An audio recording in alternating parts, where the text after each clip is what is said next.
And welcome back to the All About Photography podcast, where we discuss anything and everything photography related, with a new episode being released every Monday midnight Greenwich Mean Time on your favorite podcasting platforms, including Spotify, Apple Podcasts, Google, and Amazon Music. You can also watch the video version of the podcast on the Pien Photography YouTube channel, where the video podcast will be released at exactly the same time of Monday midnight Greenwich Mean Time as well. Oh, stuttering over myself again. And for those of you watching on YouTube, hello! This is now week 4 that I haven't hit the microphone. And as always, if you would like to follow along on your favorite podcasting platforms, it's definitely free for you to do so. Or if you want to subscribe to the YouTube channel, you can do so as well. And if you do want to reach out to me, if you're just listening, my email address is available for you in the show notes below. And for those of you on YouTube, you are more than welcome to leave a comment below each of the videos. And regardless of how you reach out to me, I will get back to you as soon as I can, because I want to make sure that any questions you might have are not left hanging and you're not just sitting there waiting for a reply, because that just simply wouldn't be polite of me. If you've taken the time to reach out to me, it is only fair that I take the time to reply back to you as well. And just a quick side note regarding this episode is that this might be the last episode for the year. Just because with the silly season approaching and things are going to be ramping up with everything that I've got going on here, I cannot promise that I will be able to continue releasing an episode every week to the standard that I expect of myself. So instead of rushing out an episode, making a mess of it, not making any sense, I think it would be more prudent of me to take the rest of the year off, plan more episodes for next year so I can come back mid-January ready to go.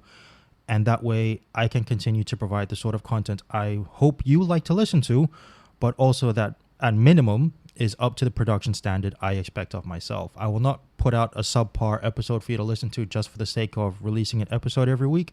So there is a chance this may be the last episode for the year. And because it is the silly season that's coming up, it is a good time to talk about what sort of gifts you can get for a photographer.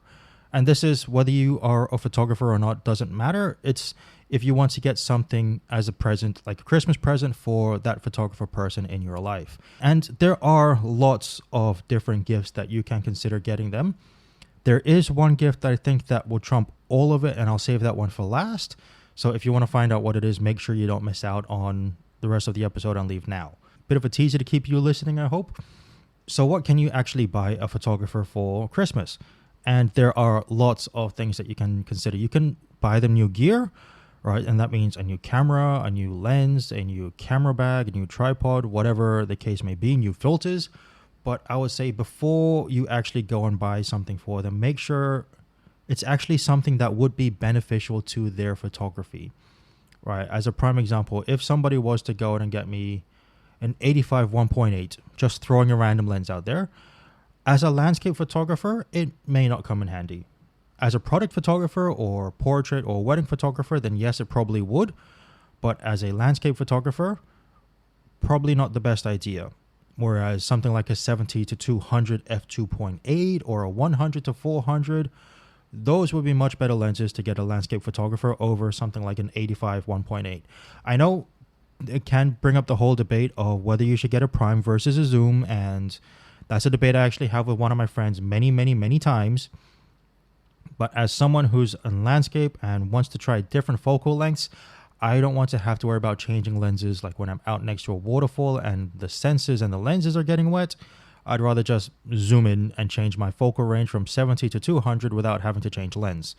Right? No, I'm not dropping a hint for anyone to get me a 70 to 200 2.8. I'm just using that as an example. And that also applies to the camera body as well. First, you got to make sure it's got the same mount as what they're currently using, but that it's actually going to be beneficial to what they do as a photographer. As a prime example, you would not buy a sports photographer something like Sony's A7R5 purely because it doesn't have a fast enough frame rate. I know that's an extreme example, but I'm hoping that illustrates the point. So whilst it is a bit of a giveaway that you're talking to them going, oh, what would you like for your Christmas? I want to get you something photography related. It does help both of you out in that one, you as the buyer are not buying something that won't be used, but also that the photographer in your life is not getting a gift that you have spent who knows how much money on that they will not actually use as well. And they will feel guilty for not using it because you were kind enough to buy them such a nice gift. But in saying that, you can also go and get them accessories like a new tripod. If you notice that their tripod is all banged up and is not working as well as it used to, you can do a bit of research, find a new tripod that's very similar or maybe even better for what they want and get them that, or a new filter if you know what filter systems they use, or even just as something as simple as a new wrist or shoulder strap or camera bag, because you know exactly what sort of equipment they use and you do a little bit of research to find out what would be a suitable replacement. And if you don't want to worry about any of that, you could get them a token gift. Like you can buy a mug that's in the shape of a lens, which I know when a lot of people aren't used to it and you throw something like that around, they'll freak out going, why are you throwing the lens around? But it's actually just a camera mug. All right, so you can have a bit of fun and just get them a token gift like that, or even just something simple like a photography book from, if you know their favorite photographers, or just a photography book in general. Right, there are many different options that you can get for a photographer that's not just limited to gear. Get them a token gift, get them a book, get them a nice photo print that they can use as motivation to go out there and try and replicate, whatever the case is. I don't know what your buying position is. I don't know what the photographer in your life likes. There is no way of knowing. These are just ideas I'm putting out there that if you did want to get something for that photographer person, these are just things that you can consider. All right, but there is one very important gift that will trump almost anything, no matter, even if it's the brand new camera body or brand new lens. The one gift you can give them that will trump everything is time and your support. And I say that because photography is not easy. Anyone who says photography is easy, either they have an absolute talent for it or they've just been able to pick it up really fast. But as I've mentioned in a few episodes before, is that when you learn photography, it's not linear progression, as in the rate at which your skills are improving is not always going to be the same. Sometimes it will be faster, sometimes it will be slower, sometimes there's no improvement at all. Sometimes it's exponential and you massively improve over a short frame because the penny finally dropped and you finally understand everything that's going on. I know that certainly happened to me when I finally understood aperture, because shutter speed and ISO made perfect sense to me, but aperture I was like, what's going on? And which one to choose was always a nightmare and everything.